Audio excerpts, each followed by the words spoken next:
Okay, hopefully we don't get anybody captured this time, and we will not, because with this symbol means the slave catchers will not move. That was a good time for that to happen. We'll move into the planning phase for the stockholder. He has 5, so he can purchase a couple of tokens. I could purchase these 2 gray ones.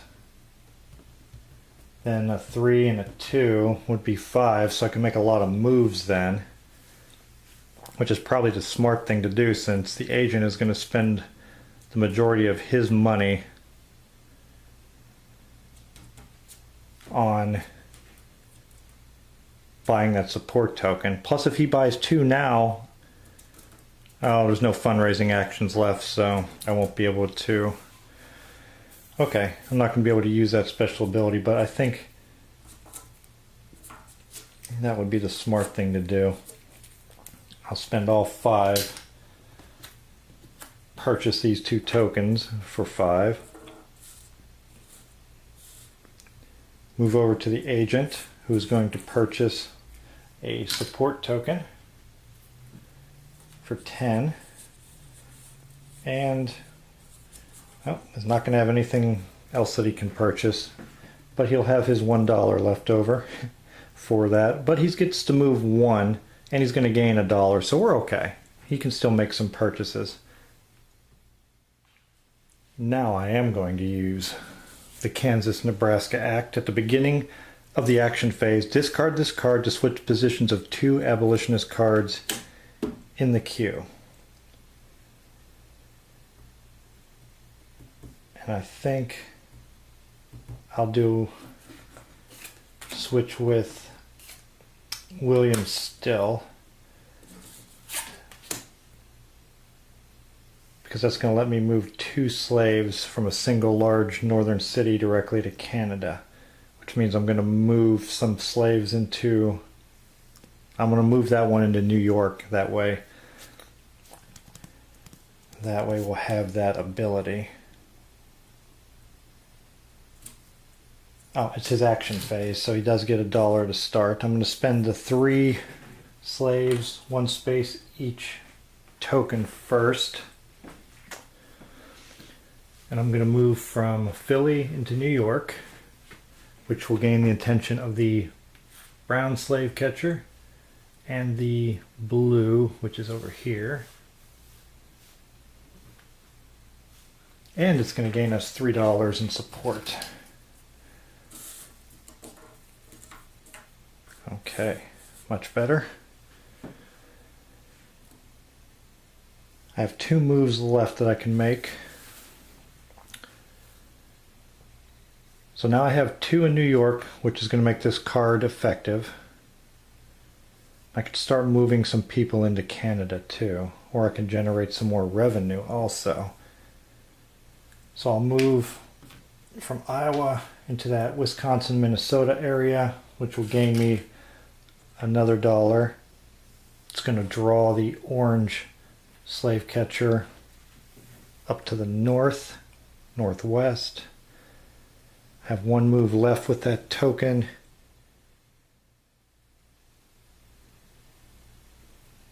Where do I want to go? I'll move here, which will bring the yellow slave catcher down for my 3rd move. Then I'm going to spend the $1 to purchase William Still to move 2 slaves from a single large northern city directly to Canada. So I'm going to move those 2 slaves out of New York directly into Canada. Now I have my 4 slaves, 1 token, which I can spend to move now. I have 3 people ready to go into Canada. I have to get some of these people off the plantation. Let's see. Well, I can safely move there without drawing anybody's attention. If I move here, it's going to bring the purple slave catcher over, which is okay because that gets me moving back towards the north. And then I can move off the plantation without generating any kind of trouble. And then I have one move left. And I think maybe, see that orange is 2 away from him, the yellow is 2 away. So that makes 2 people really in danger. I should move to get him out of there. Okay, let's do that. But is there a move I can make that's going to gain me any large amount of revenue? Support? No. For my final move, I'm going to move out of Rochester here into Canada. Nothing else he's going to do during the action phase.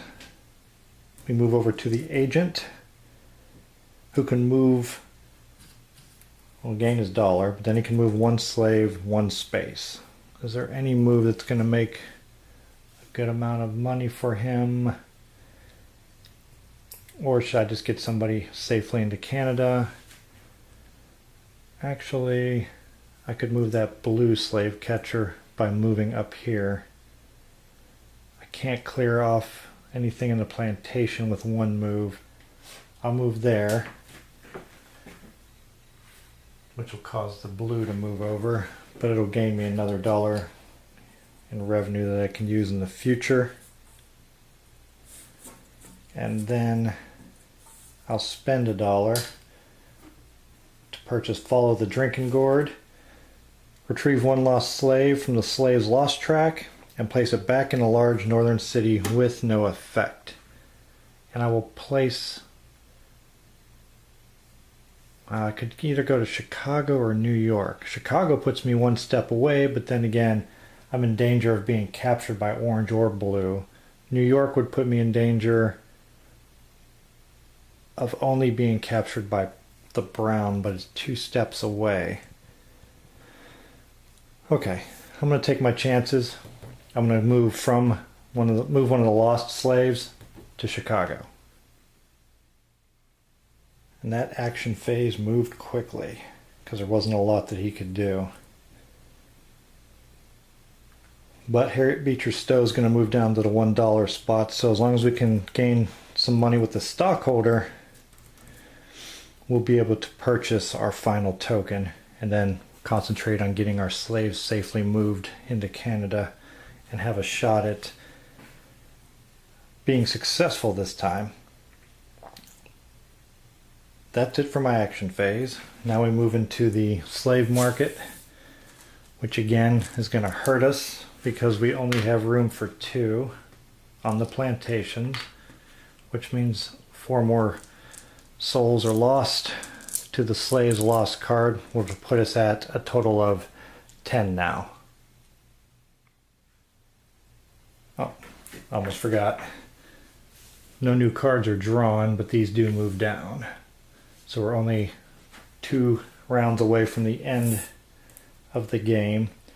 And we have to be careful because even if we meet our goals, say in the next round I free 3 more slaves and purchase that token, I have to make it all the way through the end of the round in order to be successful.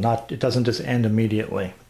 So I have to be careful because at the end of the round or near the end of the round, these slaves move over. I could end up losing enough to overpopulate that card right there and then lose the game even though I accomplished the goals that I needed to. We'll draw, and we got contrabands.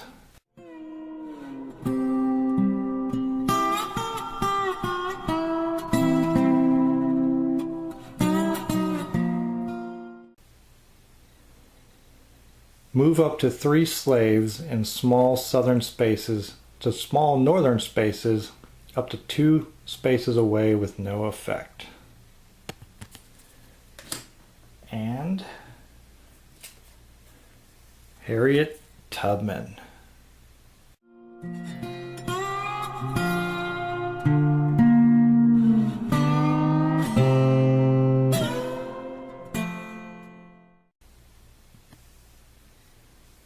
Move 2 slaves from any plantations in the South directly to Canada. What? That's an amazing ability. That could be something that helps us win the game right there. But it is in the 3 spot.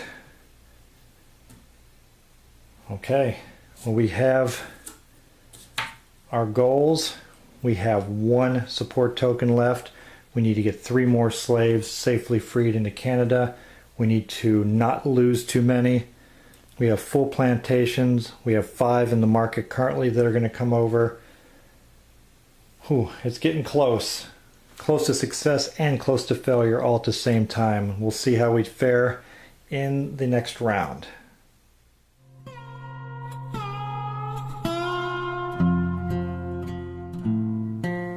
Before I start this next to the last round, I want to make a correction. This was pointed out by one of my viewers. These opposition cards, I said it incorrectly. I said that if another opposition card comes up and there's one already here, there can only be one. That's not correct. And I believe it was the New Jersey abolishes slavery instance where there was one here and I drew that and then I discarded it and shuffled it back in. The rules state that you can only have 1 new opposition card, so I should have added that even though there was one here. And what that means is if there's one here, you draw 1 new one, it goes on there, but then if you draw another one, that would be the second new one, it would not get added. It would be put to the side and then shuffled back in. So I wanted to make sure that I cleared up that mistake. And we're ready to start. And things are getting pretty tight here. We need to free at least 3 more slaves, and we have 1 more support token to purchase. Maybe we'll get lucky and roll that symbol again. And we will. Wow. I was incredibly lucky. No slave catchers will move. And now we'll move into the planning phase, starting with the agent, who has 2. So he can purchase this token here. Oh. And I think that's the only thing he can really do right now for the planning phase. So we'll purchase that token. And we'll move over to the stockholder for his planning phase. Now he has 4. So he could purchase either one of the tokens that are, or any of the tokens that are there. But which ones are going to be the smartest move? Maybe this one for moving 3 slaves, 2 each. Well, we have 3 slaves that are 1 away. And no slave catchers moved, so we're okay there. So I think moving singles might be smarter.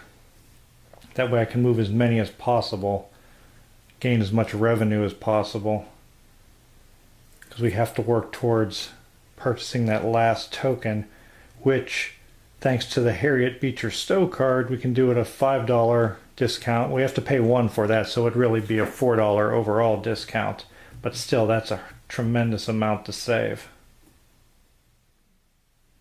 I'm going to do that. I'm going to spend the 4 to get the 5 slaves, move 1 each token. And that'll take us right into our action phase with the agent, who will gain $1 and can move 1 slave 1 space. I'm not going to waste any time. I'm going to get everybody safely into Canada. So I'm going to move this slave safely into Canada for that 1 move. Spend my token to move 3 slaves 1 each. The first 2 moves I'm going to take are, I'm moving from Chicago to Canada, and then from up here in Maine into Canada. We have one move left, and we want to make sure we get no slaves captured, because if we're not able to move anybody off of the plantations, and those 5 slaves come over and get lost, as terrible as that is, it leaves us 1 short of 16, which means we'll still be within the limits for the victory conditions, but we still have to purchase that token, the support token, with the stockholder. So I should make a move that's going to set me up for a nice move with the stockholder to give me the most money possible. And what I'm going to do is I'm going to spend $1 of the agents to move here, because then I can move into New York with the stockholder and gain 3 right away. That is all we're going to do with the agent. His action phase is complete. We'll start the action phase of the stockholder by gaining $1, and then spend this token to move 5 slaves, 1 each. And we will start with this slave moving to New York, which the brown slave catcher and the blue will both move, but it will gain us $3 in support money. And now we have 4 moves left, so I need to make sure I gain enough money. And what I will do is I'll move from St. Louis to here. That will gain me another $1. Bring the blue back over 1. And then, where do I want to move next? I can move from here to the north. That'll gain the attention of the orange slave catcher, but gain me another $1. I'll move one of these slaves off the plantation. Then I have 1 move left. Do I want to move into Ripley? That'll bring the orange back down. Or do I want to move up there? We'll move into Ripley. And that will bring the orange catcher back down, gaining us another $1. Now I will purchase a card from the abolitionist queue. I'll spend $1 to purchase Harriet Beecher Stowe. Purchase a token at a $5 discount. I will purchase this support token for 5. And we have purchased all the support tokens, and we have managed to free 10 slaves. But the game isn't over yet. We still have to make it safely through to the end of the round, which means I don't think I have anything else I can do here. No, he played his token, he bought a card. There's nothing else he can do with this $1 remaining. So we'll go into the slave market phase. Move that card off. Move these 5 slaves to the plantation. Unfortunately, there's only room for 1, so these 4 will go on our slaves lost card. This market will move down, and then we go into the lantern phase, which means the Farron riots will get removed and gets resolved. Remove from the game the top conductor fundraising token and fundraising tokens from the current time period. So those would be taken out, even that gray one, I assume. these would move over. And then we would draw 2 more cards. And here's an opposition card, Elijah P. Lovejoy.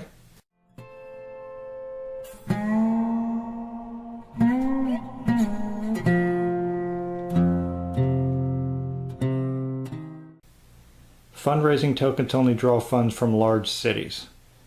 And we don't have to worry about that. And Frederick Douglass.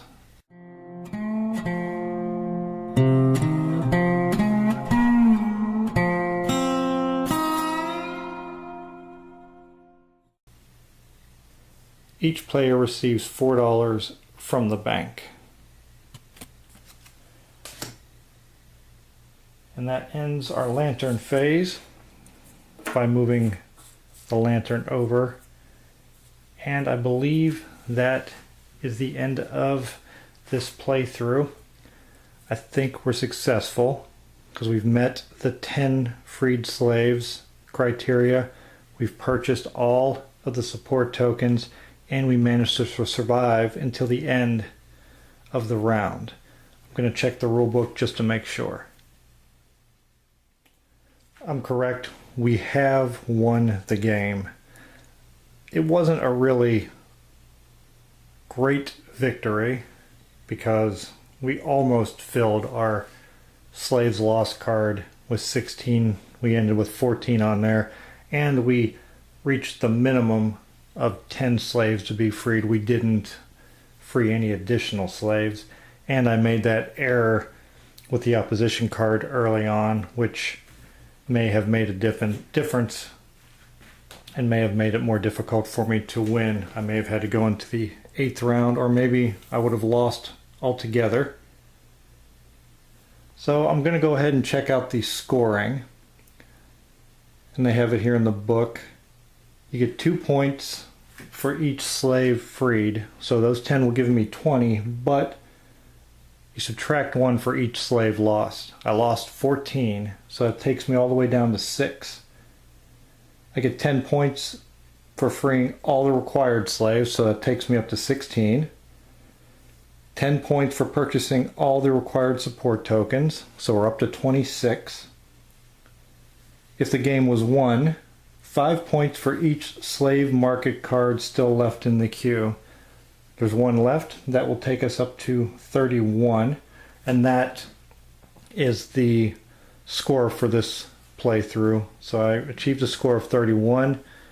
Definitely want to try and do better than that in my next playthrough, and make sure I do the opposition cards correctly. I hope I didn't make any more errors, but if I have, please leave a comment and point them out, because I want everyone to be able to look at the comments and pick up on anything that was done in error, because I'll pin that comment to the top of the comment so everybody can see it right away.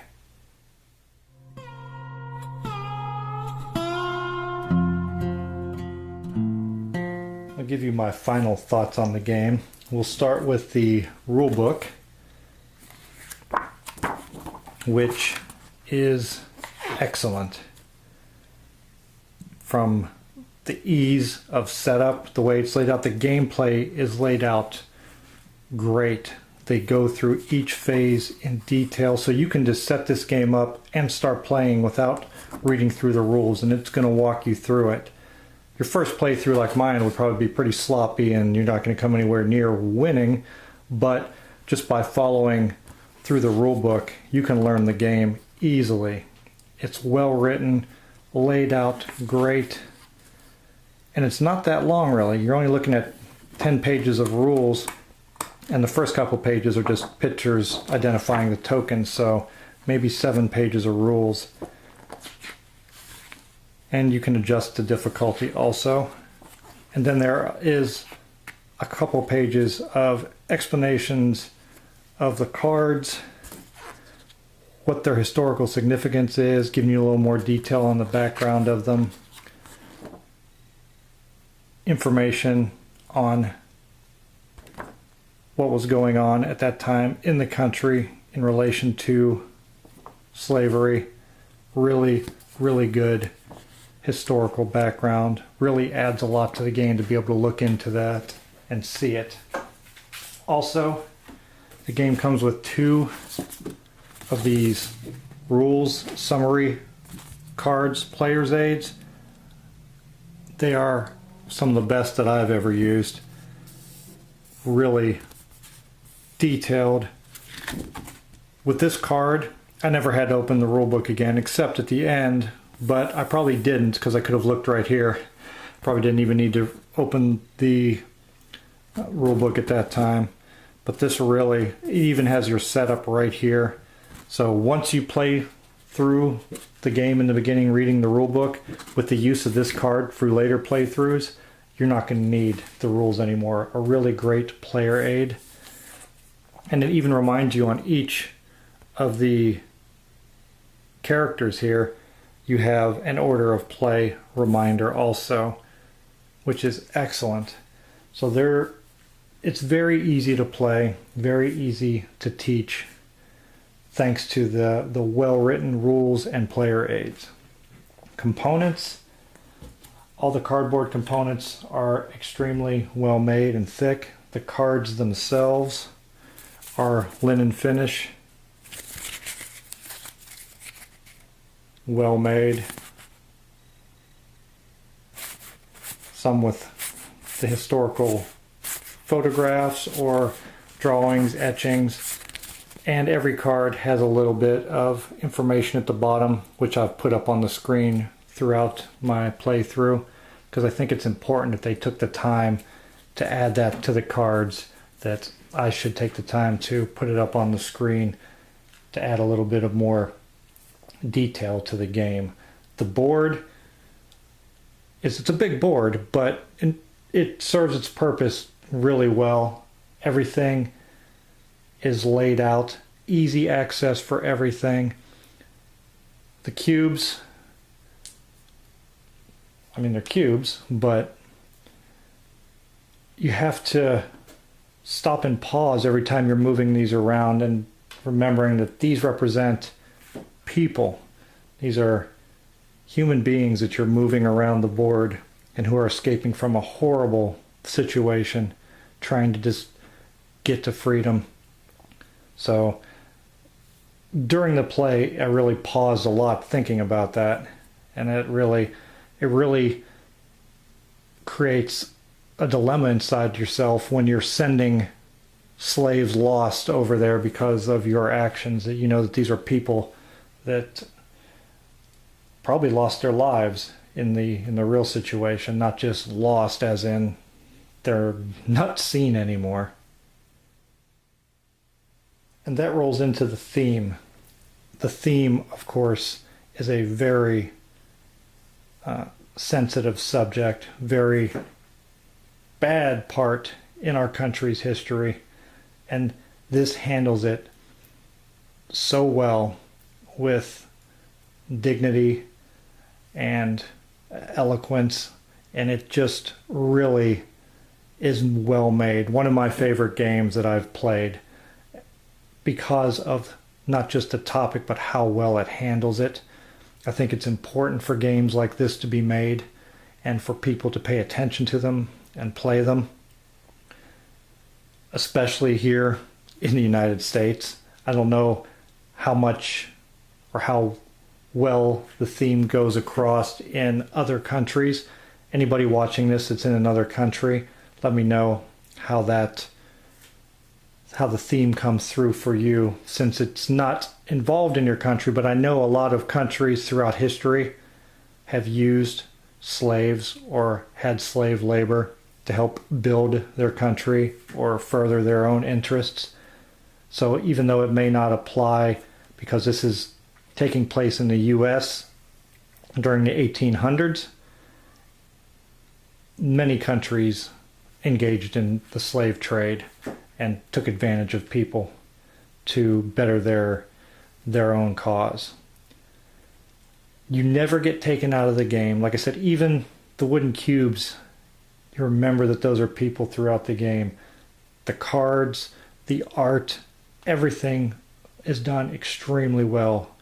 The theme holds up throughout the game. You never get taken out of the game, and you even have that extra information in the rulebook.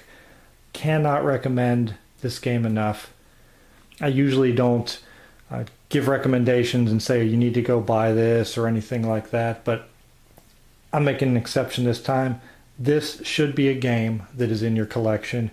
You should play this, realize what it's about, talk about it, and just reflect on what a group of people had to go through and may still be going through in other parts of the world, or even inside our own country.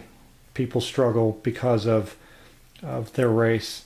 So please take the time to also look into something about slavery, whether it's a person, a place, a situation, something that appeals to you as far as wanting to know more about, and take a look into it, learn a little bit more about it, but definitely go out and purchase the game.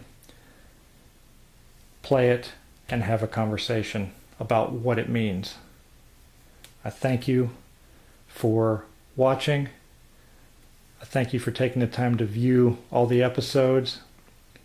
I will definitely get more playthroughs of this done, and looking for games similar to this that deal with a tough historical subject in such a well done manner. Again, thank you for watching, and I'll see you in my next video.